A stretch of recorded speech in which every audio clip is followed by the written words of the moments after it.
Hey, do you love the show? Subscribe not to miss a thing. You can also rate and review at your favorite podcast player. Previously on Building Evelyn. Ma'am, can I help you? The lady approached the counter and said in a very calm but firm voice, "You tell her to leave my husband alone." Esther swallowed slowly. It felt like time stopped and everything was quiet, like there were only the two of them in the bank. The only sound was the humming of the air conditioner. He will not leave me and all we built together for her. This playing house that is going on will end, and I don't want to regret my actions later in life. Hello and welcome to Building Evelyn.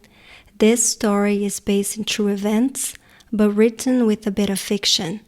Each chapter of the story is written by a different writer, and each writer not only continues the story using real events and facts, but also puts their own twist on the previous writer's idea to keep the story moving. I am Jackie Pesal, and Chapter 4 was written by Maiara Hanson.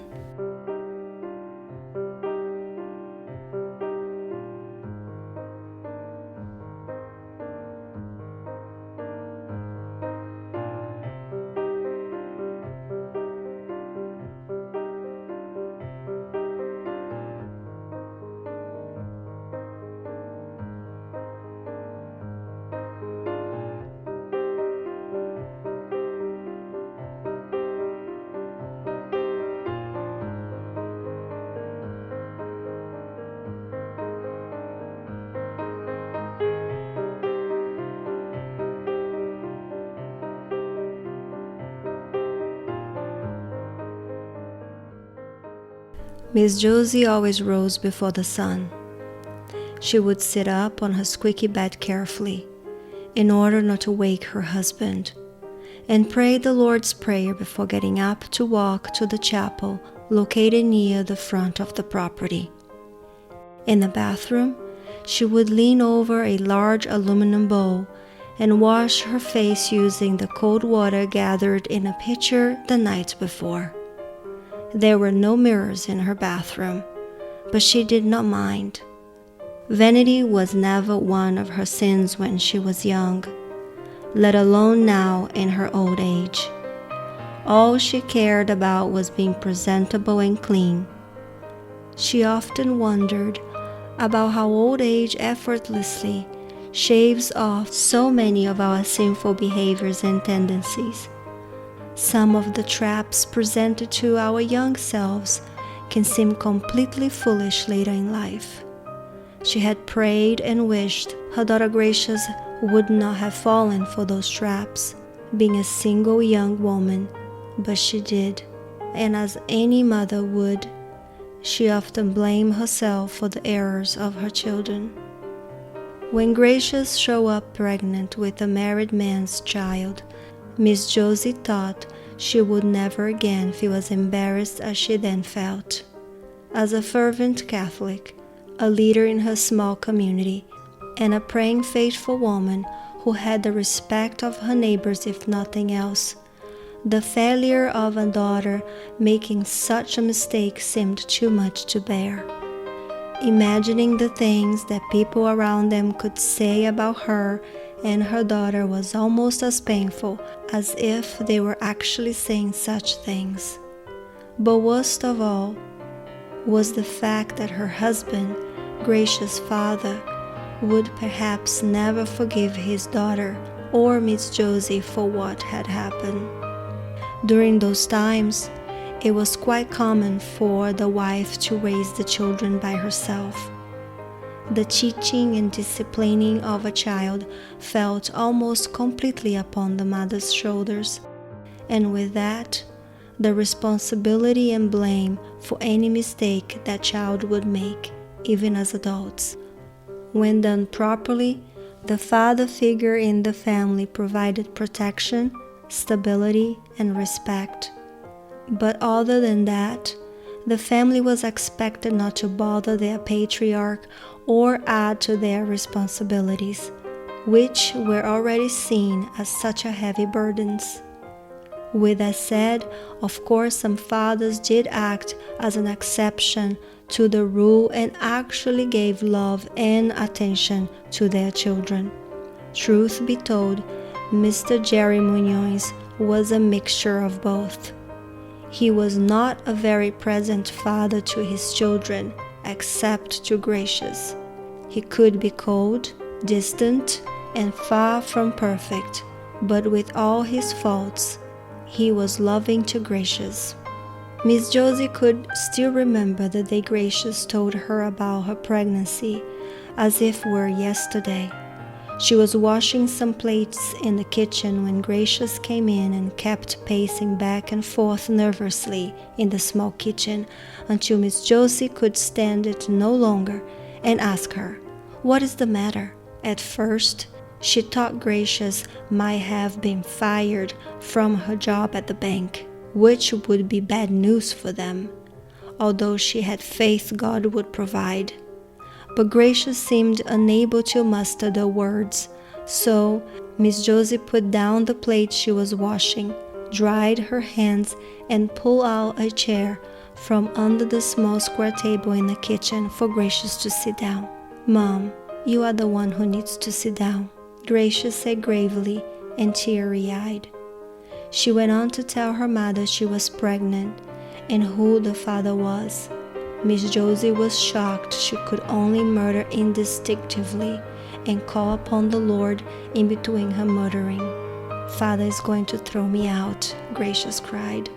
"You are not getting thrown out with a baby in your belly, but you will be lucky if he ever speaks to you again. You know your father, all men for that matter. This will break his heart. How could you be so careless? This man you are in love with is never leaving his wife. I hope you know that. You are alone. What did I do wrong to deserve this? I hope at least I have raised you well enough to have a spine and care for your child by yourself. Unlike the women that make the same mistake and do even worse by getting rid of their baby. Lord have mercy. There is no worse sin than that." That was all Miss Josie said before storming off. She did not speak to Gracious for a few weeks after that. Gracious did not believe her mother when she said she was going to be alone in caring for the baby. Like any good liar, her lover had said he would be there, and for a short time he was. But that was all he did. Miss Josie always said that a mother's wisdom is often wasted when offered to her children. She wasn't wrong. For months, Miss Josie's early morning walks from her home to the humble chapel in their property were filled with agony and questions to God as to why such a shame had befallen her family. But as the months passed and her grandchild was born, God comforted her heart, and she learned to live with the pain that was still there. Most of all, she felt the Lord had answered her prayers by sending that evil man out of her daughter's and grandchild's lives, and she felt she should be satisfied with that small victory. A greater victory still was the fact that after the initial shock and harsh words from her husband, when Miss Josie and Gracious told him about the pregnancy, Mr. Jerry Munoz did not seem to treat Miss Josie very differently. He was, in fact, heartbroken by the news, since Gracious had always been his favorite child. And he did not speak to her any longer, just as Miss Josie had predicted, nor seemed interested in his grandson once he was born. But as the baby grew, little by little, he conquered his grandfather's heart before he could even say a word. It seems that in their mutual silence, they had an understanding, unbeknownst to anyone else. One particular evening, the baby was crying a lot, and Miss Josie, who watched him when Gracious was at work, was very busy cooking dinner. Mr. Jerry grabbed him in his arms, to Miss Josie's astonishment, and left for a walk on the property. When they reached the front gate, Gracious was arriving home. She parked her car by her brother's house and got out, quite shocked and confused as to why her father, who hadn't spoken to her since she told him she was pregnant, was now holding her baby by the front gate. She walked towards him and was getting ready to say something when he interrupted her by saying, "Good evening, Gracious. We are just taking a walk, me and my little man." He put one arm around her, held the baby in his other arm, and the three of them walked back to their house. "I have missed you, Dad," was all Gracious could say as tears fell down her cheek, hidden by the fading light of day. And there was no more silence between them after that evening. Quite inexplicably, Mr. Jerry had found it in himself to forgive his daughter for betraying her own self. As these things usually go, some people did look at Miss Josie's and her daughter differently after her misstep, but Miss Josie was resilient, and her strong demeanor made it clear to anyone that her kindness did not come from a lack of strength, but quite the opposite. That way, whoever disapproved of her and her daughter knew to keep their opinions to themselves.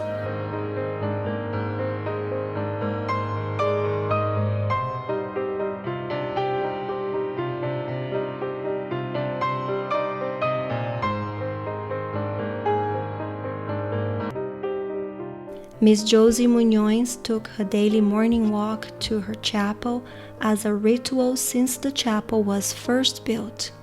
At the beginning, it is only fair to say the chapel was less of a chapel and more of a spot in the property where the family could go and pray undisturbed. With time and effort, she convinced her husband to build a structure and some benches for the chapel using various woods they had on the property and from donations that would come in from time to time in the form of building supplies and materials.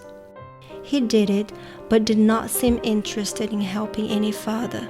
So she got her son and some men who volunteered to cover the roof of the chapel with dried woven coconut tree leaves. And for a while, that's all the progress she would get. The chapel was to remain a simple structure with no walls, although Miss Josie was thankful for the frail roof and benches. But the humble beginnings of her chapel did not make her less inclined to waking up early every morning and going there to pray, or the neighbors, mainly women, to join her on certain days of the week for a community prayer. For now, that would still be rushing to pray before the rain fell through the improvised roof, or beat down on whoever was in it from the sides by the bare structure. There would still be wiping the sweat off their foreheads while they pray as the sun scorched everything within its reach, and shivering from cold in the early hours of the morning or night when she would often be praying alone for an emergency situation or simply because she could not sleep and choose to go to her praying refuge. As time went by and the chapel in Miss Josie's property became more and more prominent among the people that lived around her, she managed to get it properly registered with the Catholic Church, and it was named the Chapel of Our Lady of Assumption, at which point a priest by the name of Antonio Braga was appointed to hold Mass there once every 2 weeks, and Miss Josie was ordained the minister of the chapel, giving her dedication to the cause and everyone in the surrounding community. It was no surprise to anyone that she was to be the minister of the chapel. The priest was less than pleased with the condition of the chapel when he first arrived there for his bi-weekly sermon. He was expecting a humble chapel, but was taken by surprise by the sight of the bare structure that resembled a bare beach hut. Miss Josie did not hold it against him though, for he was old, tired, and used to preaching with a roof over his head. But suddenly he was told to take a trip every 2 weeks to their humble chapel, and apparently it did not please him for many reasons, the no-roof situation being the greatest of them all. And while many in the neighborhood were a bit offended by the sourness of the priest, Miss Josie tried to see everyone's side. She had a way of truly trying to understand people's situations and finding solutions other than complaints about issues, which made her a very rational and assertive woman. Although the priest was taken aback by what the chapel really was in comparison to his expectations, he nevertheless was quite struck by this lady's personality that had managed to bring an entire community together by faith alone, and registered not a chapel with the Catholic Church because truly there was no proper chapel to be registered, but instead the faithfulness of her community. Miss Josie truly got a recognition from the church for the only thing that mattered when it comes to the Lord, which is your faith and your heart, and not the building in which you stand. When the priest realized that in his heart, he felt embarrassed for his opinions of the chapel and his attitude while first preaching there, and he did confess it to the Lord in his journal. Although he hoped one day that chapel could be more than what it currently was. After all, it's better to pray in dryness than in the rain, except when you are a child, and these little bright moments of perceived adventure are more than enough to bring you joy. That is what Priest Antonio thought to himself as he prepared for the sermon from inside Miss Josie's house and watched little Evelyn playing outside in the pouring rain.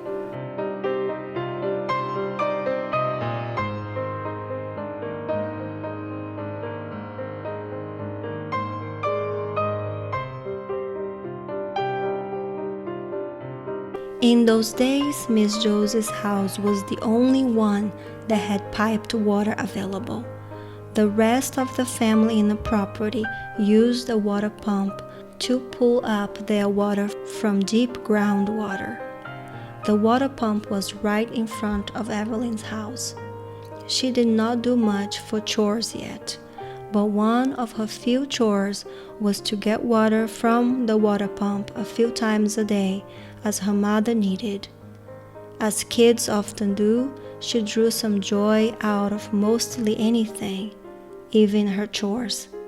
Sometimes her mother would have to yell for her to come in with the bucket of water because she would lose herself in playing by the water pump and forget why she was sent there to begin with. Oftentimes, Evelyn's aunt would come to her house and ask her to help her bathe the baby, which she gladly did every time. They would walk back to the other side of the property to Gracia's house, which was also Evelyn's grandma's house, and Gracia's would play make-believe with Evelyn while they waited for the water to heat up on the stove. Once that was ready, Gracia's would carefully put the water in a tub, and Evelyn would pour cold water on it, little by little, until Gracia's was satisfied with the temperature. She would then get the baby and have Evelyn help her wash his slippery, chubby body.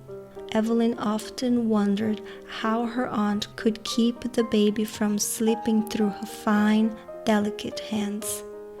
Gracious most obviously only asked Evelyn to be part of this daily baby bath because since she had the baby, she had less time to be with her.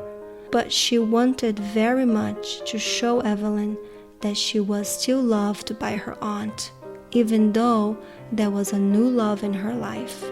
Most children don't hide their emotions like we do, she thought.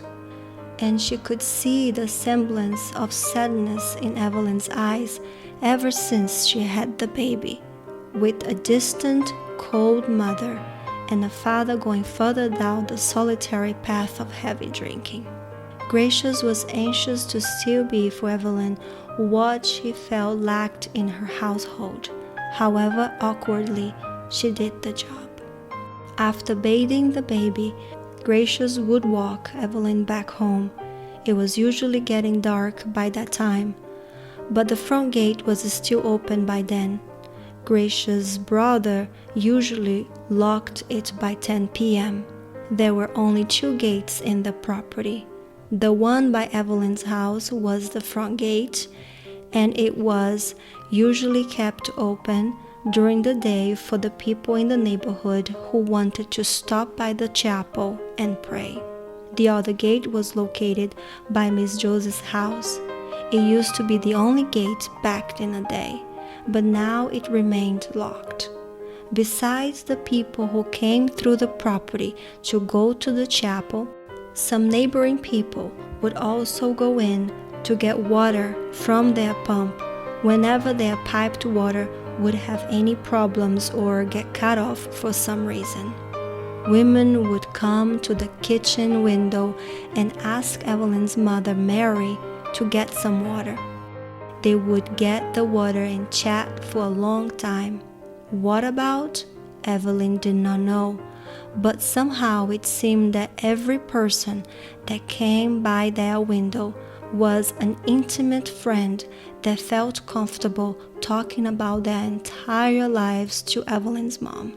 Later on, Evelyn would learn that this is more of a cultural trait than anything else. It is quite common to friendships between Brazilians to flourish quickly and spontaneously. But as it is true for everything else in life, there are downsides to this as there are advantages.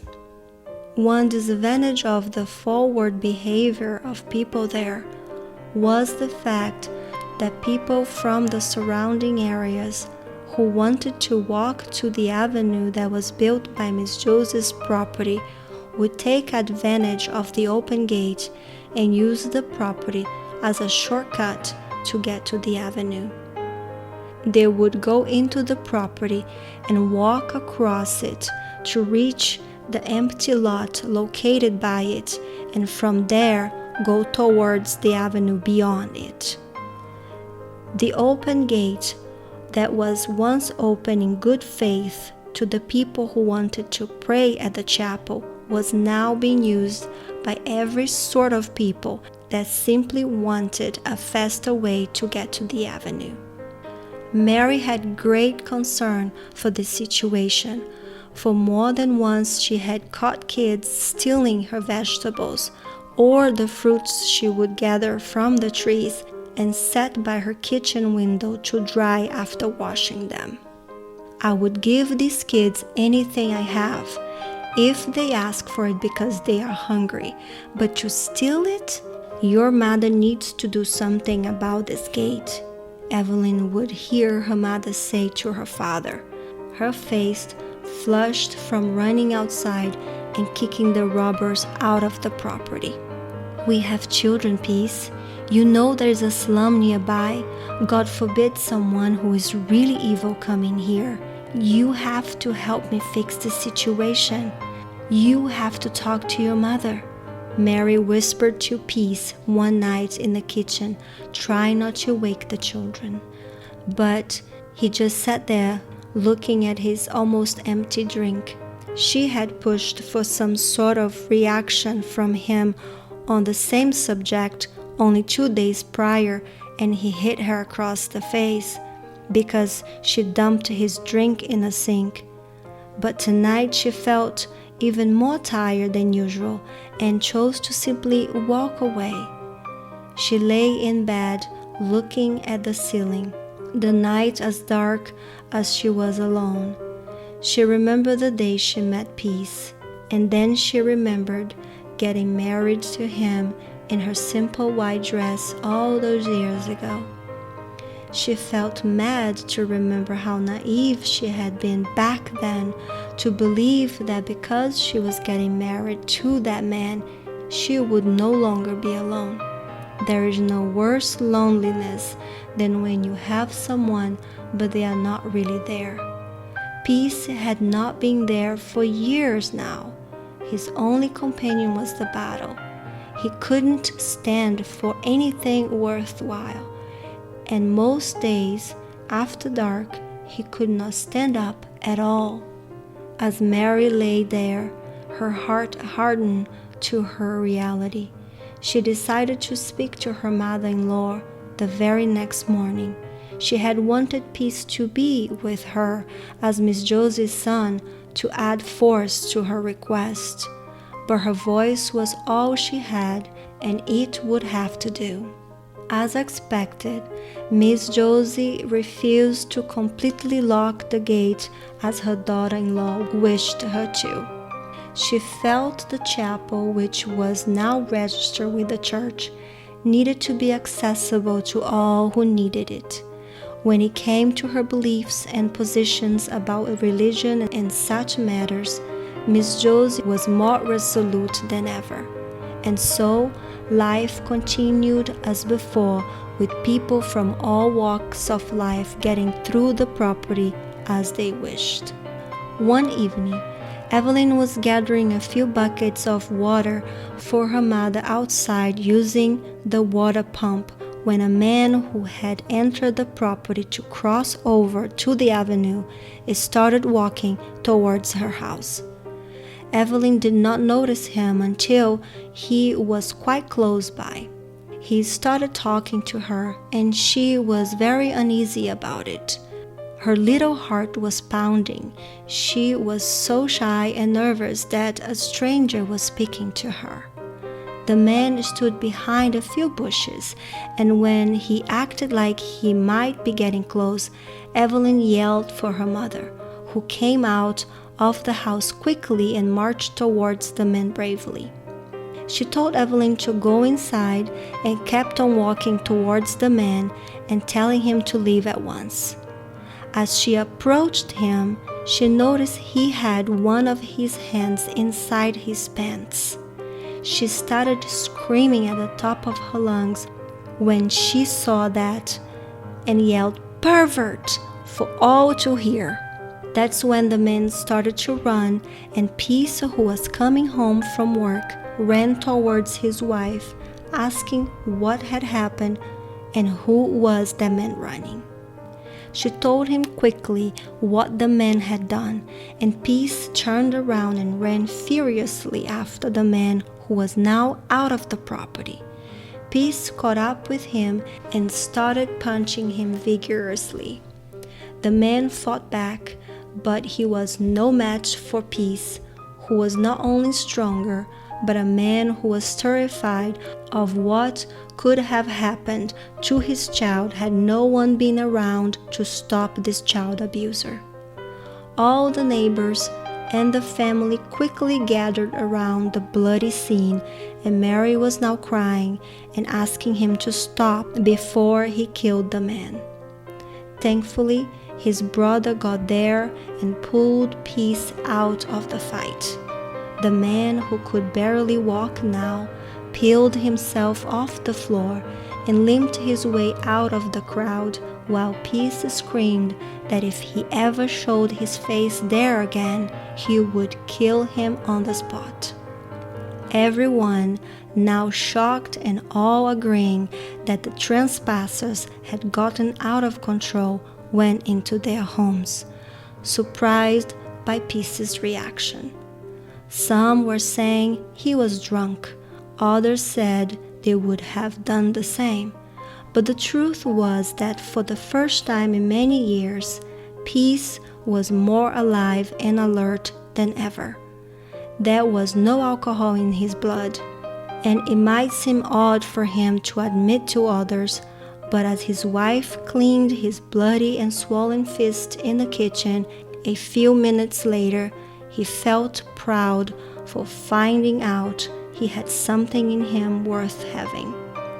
He still had love and protective instincts for his family.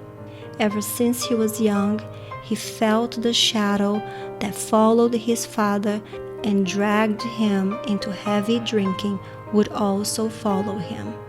As he grew older, the harshness of life and broken dreams guided him down the same path he loaded as a boy. For so many years now, he thought there was nothing else inside of him but the desire to drown who he was with every gulp of that poisonous liquid. But now he saw the spark of a man inside him. Maybe that man wouldn't have to be a slave to anything. He had been a man defined by his inaction, his indifference, his complacency, and his abusive nature. But maybe there was another way to live. And for the first time, he felt ashamed of how he had treated his wife, who was now on her knees trying to clean his hand. He couldn't sit there another minute. He felt unworthy of every movement Mary made while serving him. He got up and walked all the way to his mother's house, and he told her that they were grateful to live in her property and that he knew the decision was in her hands. But if she kept the gate open at all times of the day for anyone to come and go as they pleased, he didn't know what worse things could happen, and she should consider the peril her granddaughter could be in, had no one been there to protect her. He left before Miss Josie could say anything. Not that she even knew what to say, but she had never seen Peace talk or act like that ever in her life. Since he was a boy, they barely heard his voice, let alone hear him speak so decidedly. As Peace walked back home in the dead of night, with only a lamp to guide his way, he had to come face to face with the agony of seeing how little he was for the first time in his life. Without liquor to sedate the truth of his shortcomings, his pain was acute. He did not know what it meant or how to become a different man. The only thing he knew was that his constant dark companion had no place in any kind of life he would be proud of at the end of his. But even then, he felt alone not having it. All he wanted to do was keep walking until he left the property and found a bar. But he heard a voice inside, and he instantly knew that he might never get another chance to truly wake up. In all these years, he had lived in a fog, and nothing ever happened to lift it. Tonight, the fog had lifted, and for the first time he could see the torn-up landscape within himself. And however painful it was to finally see it, he could not forget the truth of what he had seen. It was late, and everyone in the property had gone to bed. The night was dark, and Miss Josie was closing the window by her bed before laying down, when she looked out, and she saw a light flickering in the distance. For the first time in his life, Peace went into the chapel. The gentle breeze moved through the woven roof, and he sat quietly on the wooden bench until the first rays of light lit up the horizon.